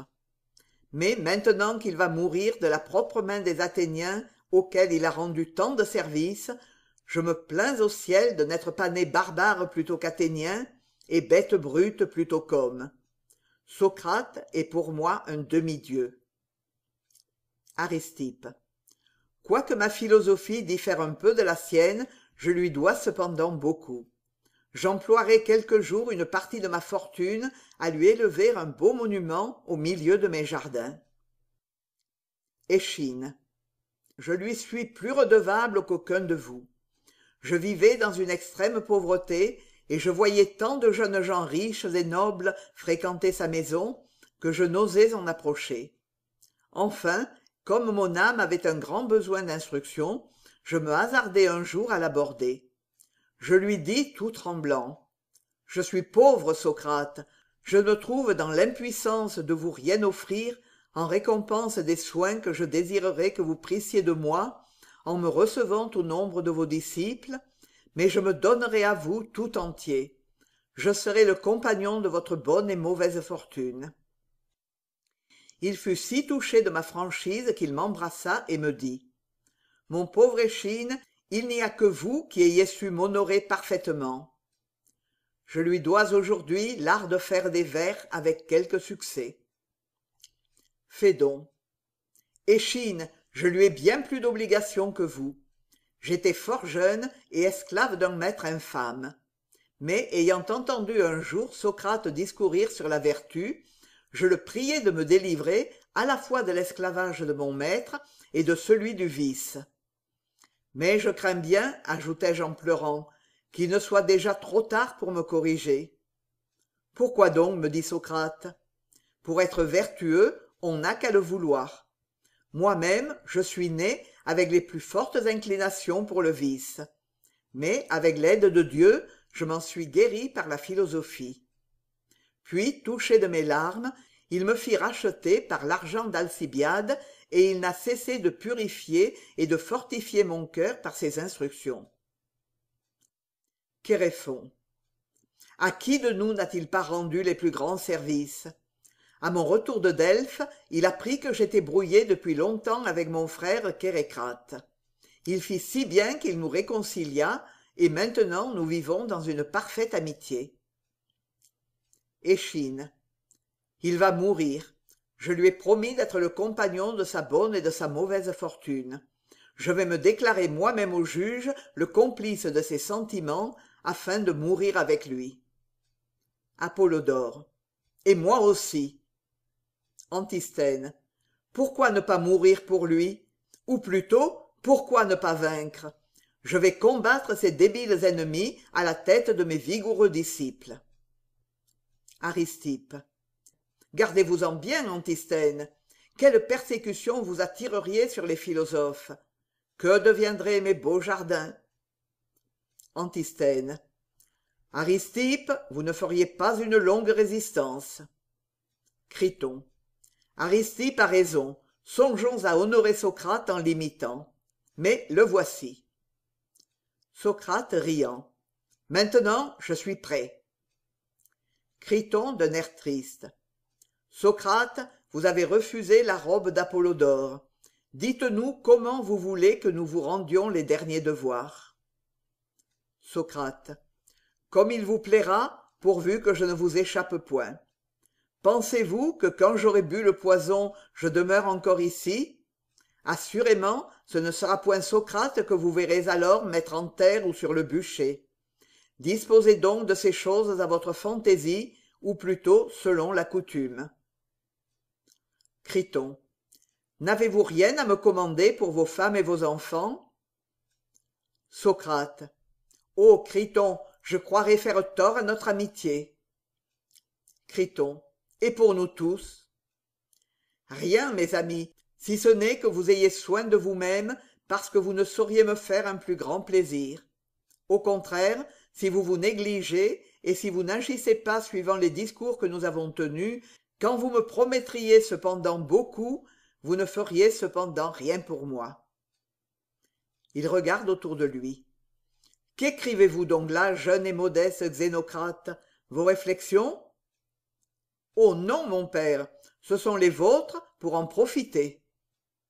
Socrate: vous aimez mieux vous distinguer par de bonnes actions que par de belles paroles. Vous ressemblez aux figuiers dont les fruits sont délicieux au dedans, quoiqu'ils ne montrent pas de fleurs au dehors. D'un air plein de joie: ah, voici le signal de mon départ. Criton: de quoi parlez-vous, Socrate? Socrate: voyez-vous ce rayon qui entre par le soupirail et se repose sur cette toile d'araignée? Tous les soirs il me visite. Quand il sera environ à ma hauteur, il disparaîtra. Le soleil sera couché, et je me lèverai pour l'éternité. Les disciples, émus, regardent les uns le rayon, d'autres Socrate. D'autres mettent un pan de leur manteau sur leurs yeux. Socrate. Ce rayon m'a souvent fait naître des réflexions consolantes au milieu de ce noir cachot. D'abord, j'y ai reconnu la bonté des dieux qui m'y envoient de quoi me réjouir la vue et les rappeler à mon souvenir. Plus d'une fois, j'y ai cherché des preuves palpables de leur providence en maniant dans les ténèbres la tige, les nœuds et l'épi vide d'une simple paille de mon lit. Mais, à la vue inopinée de cette lumière céleste, je crus voir quelque chose de leur essence. Observez son éclat pur et vif qui fait pâlir la flamme obscure de la lampe. Vous diriez d'un or volatilisé. Cependant, il est si léger qu'il repose sur les fils d'une araignée sans l'émouvoir. Observez les riches couleurs qu'il tire de chacun de ceux qui l'éclairent. Il y en a 6 bien distinctes, 3 primitives, la jaune, la rouge, la bleue, et 3 intermédiaires, l'orangée, la pourprée et la verte. Elles sont rassemblées autour de chaque fil comme des anneaux de pierreries. Ce n'est donc pas sans raison que les premiers poètes ont feint qu'Apollon était le dieu de la musique et qu'ils ont donné les uns 3 cordes, les autres 6 cordes à sa lyre. La lumière porte avec elle la joie, l'amour, l'espérance, dont ses couleurs sont les emblèmes. Ce rayon est d'une nature céleste à laquelle rien n'est comparable sur la terre. Quelque léger qu'il soit, il vient du soleil jusqu'ici, à travers la région orageuse des vents, sans qu'aucun le détourne en chemin. Quoi qu'il paraisse à la disposition des hommes, et qu'il soit d'une longueur immense, aucun art n'en peut retrancher la plus petite partie. Il est impalpable, et cependant il se fait sentir non seulement à la vue, mais encore à la main. Mais ce qu'il y a de plus admirable, c'est qu'il fait tout voir et qu'il est lui-même invisible. Quoi qu'il traverse ce cachot, nous n'apercevons point sa trace au milieu des ténèbres. Nous ne voyons que le lieu où il arrive et qu'il éclaire. Je suppose que cette nuit d'un mois que je viens d'éprouver environna notre globe pendant 1 année par l'absence subite du soleil.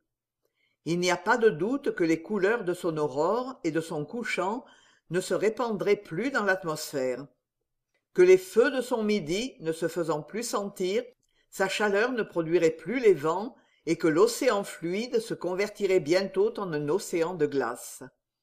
La terre serait sans fécondité, tous les végétaux et les animaux sans vie périraient, excepté peut-être quelques hommes habitant des forêts qui pourraient encore subsister quelque temps à l'aide du feu dans ce vaste tombeau.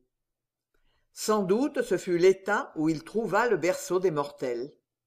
Avant la création du soleil, ces éléments étaient dans un état universel d'inertie. Aucun mouvement, aucune vie, aucun bruit ne se manifestait à sa circonférence. Partout régnait la nuit, l'hiver, le silence et la mort. Mais à la voix de Dieu, le soleil parut. Aussitôt, les feux de son aurore s'étendirent dans l'atmosphère, l'air attiédi et dilaté engendra les vents, les glaces de l'océan se fondirent vers l'Orient, et le globe soulagé dans cette partie de leur énorme poids, tourna sur ses pôles et circula autour de l'astre du jour, comme le pensent les sages de la Chaldée. Ce fut alors que ces rayons minéralisèrent les montagnes, fécondèrent et développèrent les germes des végétaux, pénétrèrent de leurs flammes invisibles leurs tiges, leurs feuilles, leurs fleurs et leurs fruits.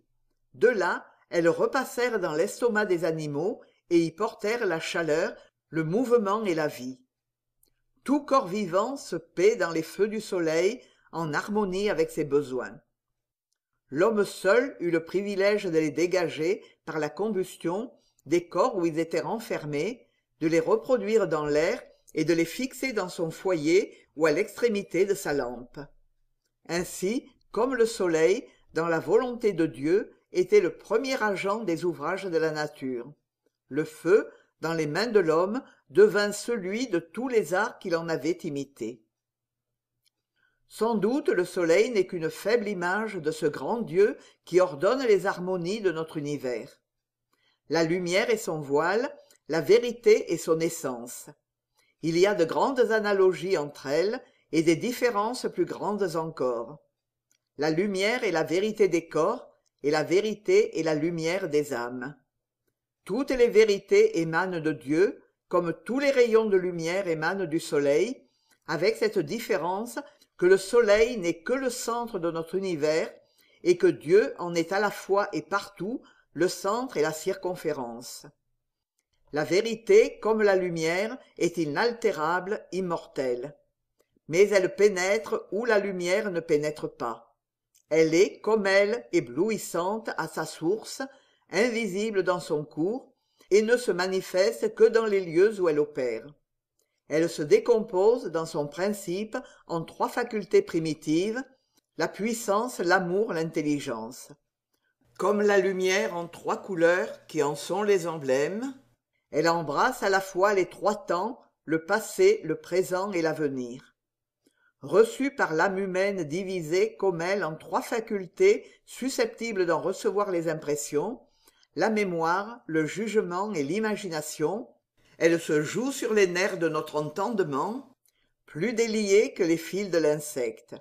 Là, elle se réfléchit encore en facultés intermédiaires et en tire les plus ravissantes harmonies, d'après celles qui existent dans la nature. C'est la vérité qui en a établi les lois. Elle les conçut par l'amour, elle les ordonna par l'intelligence, elle les exécuta par la puissance. Ce fut elle qui, se mêlant à la lumière, forma le soleil, qui, aimantant la terre de l'amour de cet astre céleste et se couronnant de ses rayons, versa les couleurs de l'aurore dans l'atmosphère, fit mouvoir les vents, circuler les nus et germer les métaux au sommet des montagnes. Elle revêtit leurs flancs d'arbres chargés de fruits et leurs vallons de tapis de verdure et de fleurs. Elle dissémina des âmes sensibles dans tous les sites où elle étendit les rayons de l'astre du jour et leur donna de se former un corps par l'entreprise des amours dans un sein maternel. Chaque genre d'animal ne fut doué que d'un rayon de puissance, d'amour et d'intelligence. Mais la vérité reposa avec toutes ses facultés dans l'âme de l'homme et la rendit susceptible, avec l'aide de ses semblables, d'acquérir la sphère de toutes celles qui environnent notre globe. Chaque âme humaine eut besoin de s'en nourrir, comme chaque corps de lumière et de feu. C'est elle qui excite en nous seuls cette curiosité naturelle qui nous porte à tout connaître, à tout entreprendre et à tout oser. Elle est un besoin pour le cœur humain.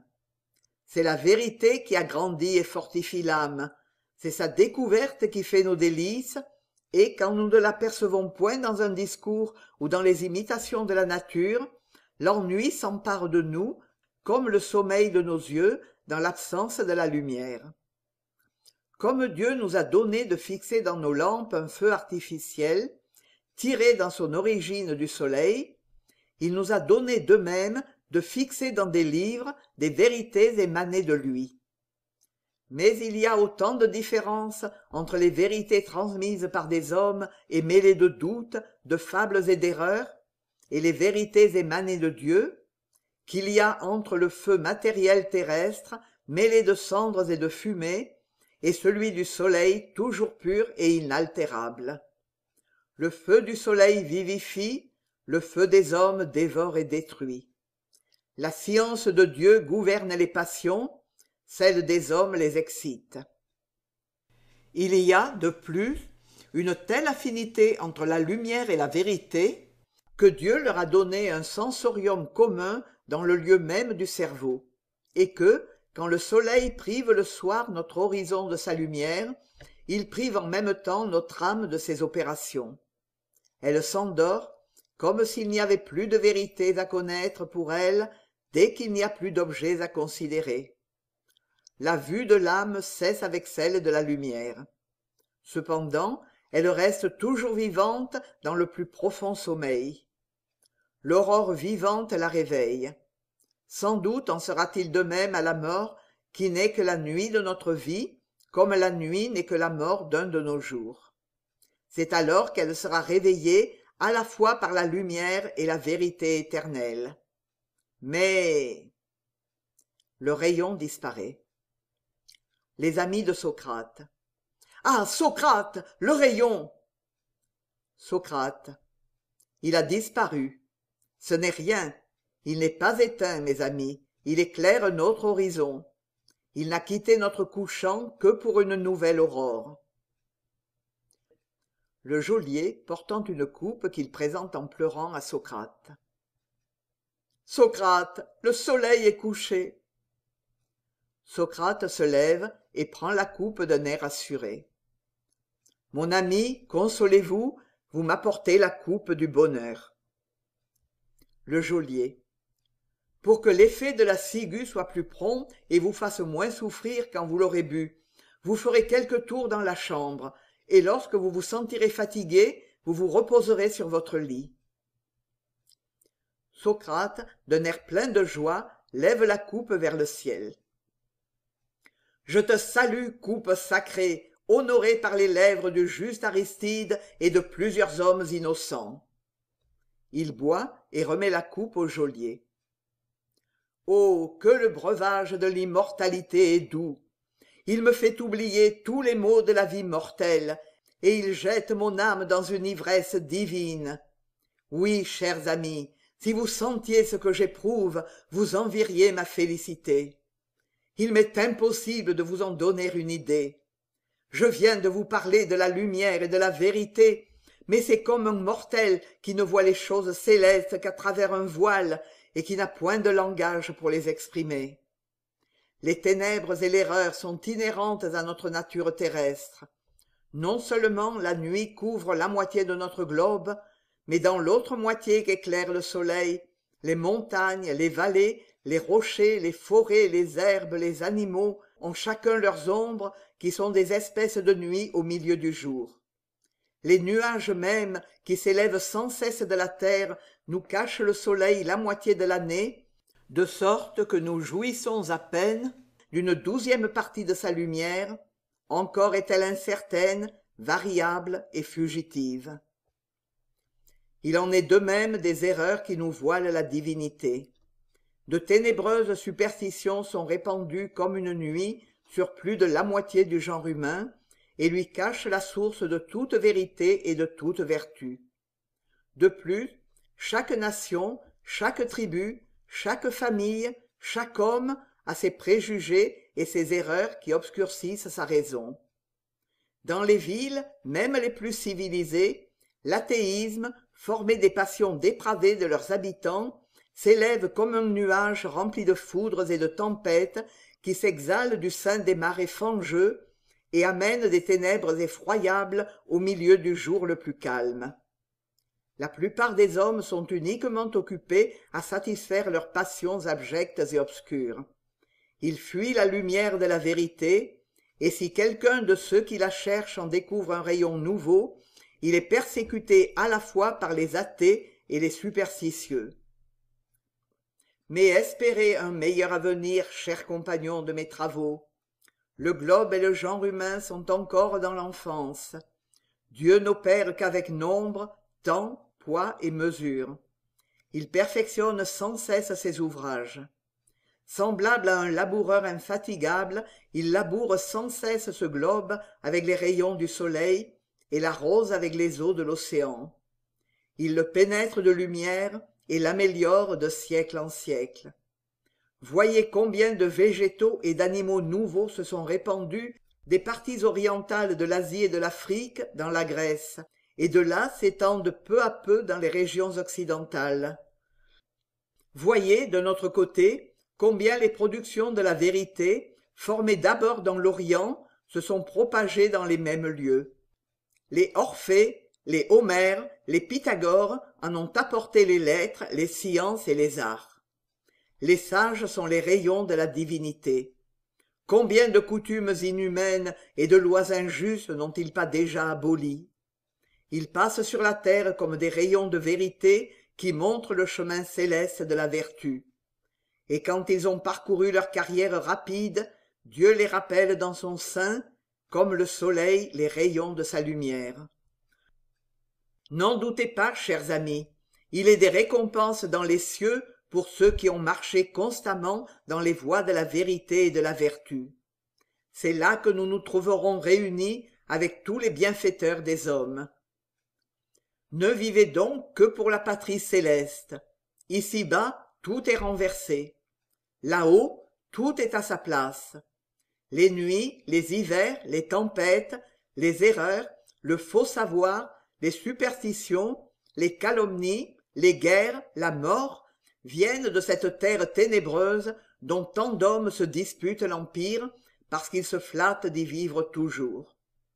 La lumière, la vérité, la vraie science, la vie, les amours, les générations descendent de ce ciel qui ramène à lui tout ce qu'il y a de bon et dont presque personne ne s'occupe. Ici, il fait une pause. Ô mes amis, aimez-vous, soutenez-vous les uns les autres en gravissant l'âpre montagne de cette vie ténébreuse. Bientôt, vous en atteindrez les sommets lumineux et vous serez, comme moi, au-dessus des tempêtes. Il s'arrête et s'approche de son lit. Je me sens fatigué. Mes jambes ne peuvent plus me soutenir. Les liens qui attachent mon âme à mon corps se relâchent et vont bientôt se dénouer. Je t'embrasse, mort sacrée. Il se jette sur son lit et se couvre le visage d'un pan de son manteau. Ses amis se lèvent et s'écrient. Socrate! Oh, Socrate n'est plus! Socrate, revenant à lui, se redresse sur son séant. Ses yeux sont baissés vers la terre. Ô terre, je sens que je t'abandonne. Mais que vois-je? Les temps se dévoilent à mes yeux. Athènes, quelle peste affreuse ravage tes malheureux habitants. Tes écoles se ferment, les exercices cessent. Mélitus, tu es condamné à ton tour. Anytus, tu fuis en vain, tu tombes lapidé sous les murs d'Héraclée. Et vous, misérables témoins de la calomnie, on vous refuse de toutes parts le feu et l'eau. Dans votre désespoir, vous vous arrachez la vie de vos propres mains. Il lève ses yeux vers le ciel. Justice éternelle, que vous êtes terrible aux méchants. Il fait une pause et porte ses yeux à l'horizon. Quels honneurs, quelle fête! Une statue de bronze s'élève pour moi dans le Prytanée par les mains de Lysippe, et une chapelle de marbre sur le chemin du Pirée. Infortunés Athéniens, je suis donc l'objet de vos regrets. Après une pause, les yeux baissés, je ne vois plus la terre. Il relève ses yeux ravis en admiration et ses mains tremblantes vers le ciel. Où suis-je? Quel doux éclat! Astre des nuits, quel ordre admirable dans tes montagnes réverbérantes! Astre des jours, quel amphithéâtre de monde t'environne et reçoit de toi le mouvement et la vie! Est-ce toi, Vénus, astre de l'aurore? Quelle forme ravissante dans tes vallées fleuries et tes monts étincelants! Ô habitant fortuné! Ô Mercure, plus brillant encore et plus heureux, tu circules dans des flots de lumière. Quel torrent m'entraîne! Quelle puissance m'attire! C'est le soleil! Ô Dieu, quelle étendue! Quelle splendeur! Céleste habitation! Ineffable ravissement! D'un ton de voix affaibli et lointain. Criton, Criton, Criton. Ô demi-dieu, que me voulez-vous? Socrate. Le dieu de la santé me délivre de mes sens corporels. Il fait lever sur moi le jour de l'éternité. Nous lui devons l'oiseau du matin. Il tombe à la renverse sur son lit et expire. Ses amis se jettent en pleurant sur son corps. Les uns lui baisent les pieds, d'autres les mains, d'autres lui ferment les yeux.